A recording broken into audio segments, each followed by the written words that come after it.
everyone, and welcome to today's Drama Hospital recap. As always, don't forget to subscribe so you don't miss any of our videos or recaps. I've had a crazy day so far. I was at the Apple store. I was at Bath and Body Works. We almost lost the iPad, but it's okay. It's alive, so there we go. Well, let's get to today's recap. At Windermere, Hayden is looking at the Helena portrait, and she doesn't think that the portrait's meaningless. She thinks there's something to it. So she thinks she sees a reflection in the teapot. Ooh. So Nicholas does not want her further examining the portrait, and she does anyway, and she thinks she sees a man's reflection. Ooh, creepy. At Kelly's, Jason and Sam and Alexis are signing their divorce papers. I know, like, ultimately it's a good thing, but it still feels weird, especially when we were, like, crying over Lante's divorce, even though they're not anymore. Oh, life, it's all looking up in 2016, right? So, apparently, Olivia's lawsuit is settled. Like, I thought yesterday was just a hearing to see if there was, like, enough for a lawsuit, but apparently, like, that was the lawsuit. So, like, okay. Because she said something about it being settled, and I'm like, oh, yesterday wasn't settled, so did something happen? I'm kind of confused, I'm not gonna lie, but I just changed the title of yesterday's video just in case. So, Franco calls Nina outside of Kelly's, and, he doesn't get an answer, and he walks into Kelly's. Franco asks Jason about the book, and Jason doesn't know about it, and Franco's like, okay, cool, and leaves. Jason's bothered that Liz didn't tell him about this Jake book, and he's going to go talk to her. And then they can start their newly divorced life together. Again, sounds so weird, but it's not. Sam gets a call from Spinelli. He tracked the number. It's in rural New Jersey, aka the Pine Barrens, aka South Jersey. And the name attached to it is Naomi Dreyfus. So Sam asks Alexis, as a lawyer, like, if she's allowed to further investigate, even though she was asked to stop. And Alexis is like, well, as long as you're doing it as a private matter, and, you know, you can do whatever you want. Because, you know, Sam's really afraid for Spencer at the end of the day. And Alexis is still bothered by the dagger, and Alexis leaves Kelly's and runs into Nicholas, and they talk about the will reading. And back at Windermere, I don't know if Sam made a trip to rural New Jersey that would take at least 7, 8, probably close to 9 hours, but I don't think or maybe she just got on the phone. In any event, she tells Hayden that she had a very interesting discussion with a woman named Naomi Dreyfus, or maybe Sam is just telling Hayden she had an interesting discussion with this woman before she had the discussion to see if she could get any information out of her. I think that's what happened, actually. Why did I write that down? I need to start writing these things down. At the hospital, Nina and Obrecht run into each other. And Nina has her appointment with Dr. Lee today. And Obrecht backs up Britt's results, but Nina throws all her newfound knowledge about Britt's antics in her face and leaves. Dr. Lee sees the results and agrees, but Nina wants her to run the tests again and get, like, a real second opinion, and Dr. Lee warns her that she could just reinforce what Britt said, and Nina's like, I understand that, but, you know, give it to me straight, Doc. I just need to know. And Tracy wants to leave the hospital, and Michael Easton is back with his bearded dragon. Thank you so much. You know, I thought that after I recorded, but I was like, someone will tell me.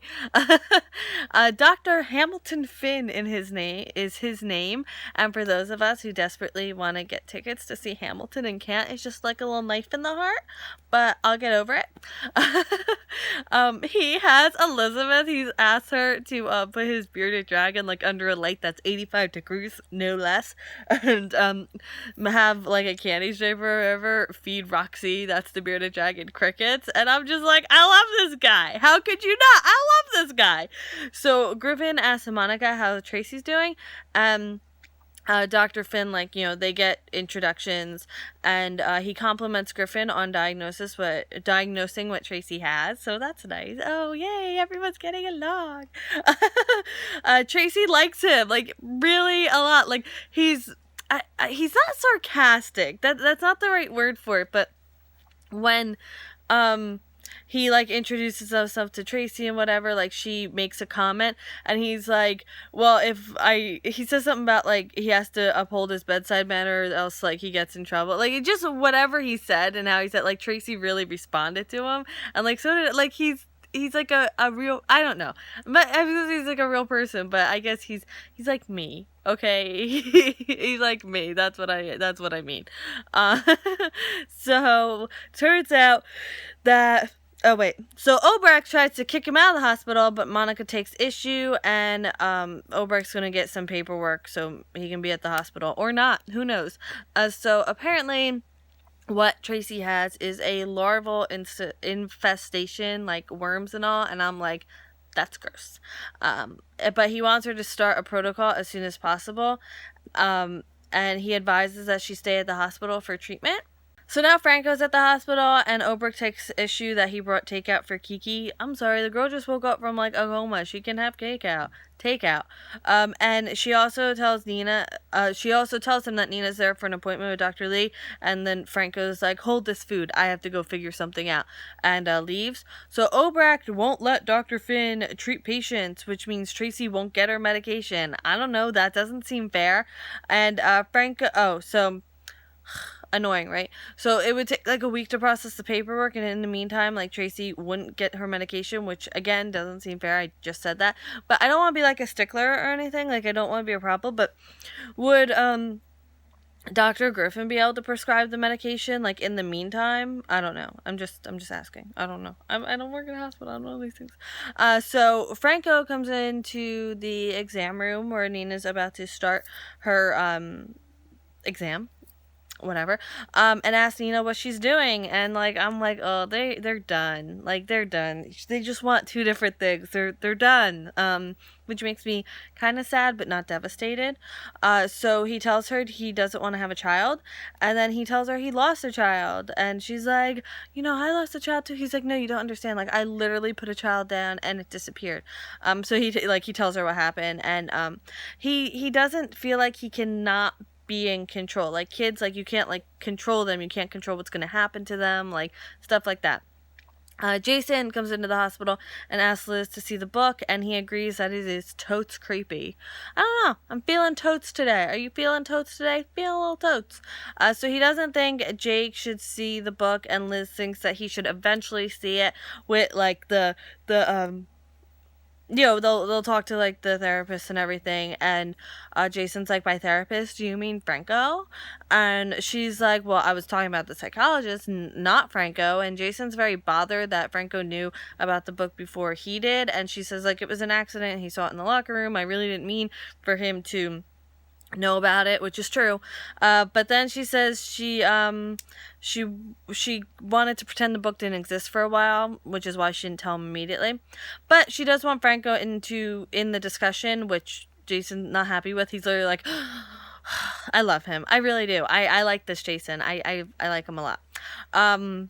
So yeah, he's not happy. And that end scene. Oh my god, we're already here. I know. Such a productive and, like, bright day. So Liz tells Jason that Jake confides and trusts Franco, and they'll both keep an eye out for red flags, and Jason begrudgingly agrees that Franco can stay.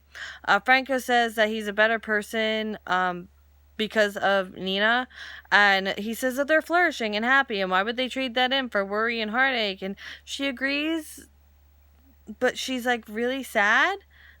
Oh, I just got a text and I'm like, what? Yeah, she's really sad, and he's taking her sparkle, and, like, I miss Nina's sparkle. Her sparkle is what makes her Nina. Like, don't take her sparkle away. Don't do it. It makes me sad. Now I'm sad. Okay, this is not the Nina we saw yesterday. So I think they'd be better off with it. No, I think Nina would be better off without Franco. Him, not quite sure. But anyway, Nina wants Dr. Lee to continue with the exam, and maybe she could meet Dr. Finn, and, who knows? She's a successful businesswoman now. He's a doctor with a bearded dragon. Seems to fit. Obrecht says that the only opinion that matters is hers, because she's the chief of staff, and Tracy's like, this hospital wouldn't, like, run without the quartermaids, and Monica gets in on that and tells her to expedite the process, and then Griffin kind of gets in on it too, and Monica's like, look, rules, like, everyone knows the rules don't have to be, like, you know what I mean? Rules are meant to be broken. She doesn't say that, but that's, like, the gist. And Obrecht holds strong, but Monica and Tracy won't back down, so yeah. Let's see what's going to happen with that. It's really not right that Tracy would have to wait for medication that she definitely needs just because of paperwork. That doesn't seem right. But again, that's how healthcare works, I guess. Dr. Finn has snuck off to the Metro Court, and he has his bearded dragon, and he's staying indefinitely, which makes me happy. Hayden pretends that she doesn't know the name Naomi Dreyfus, but Sam kind of holds strong about it, and after Sam leaves, Hayden is very clearly panicked. Panic. 1 second, I'm going to check if there's a new one on Friday. It seems like there'll be new episodes for the rest of the week, so I will see you tomorrow for more Drama Hospital. I hope you have a great day, and yeah, I hope you had a good day. I didn't lose my iPad, yay! Alright, I'll see you then. Bye!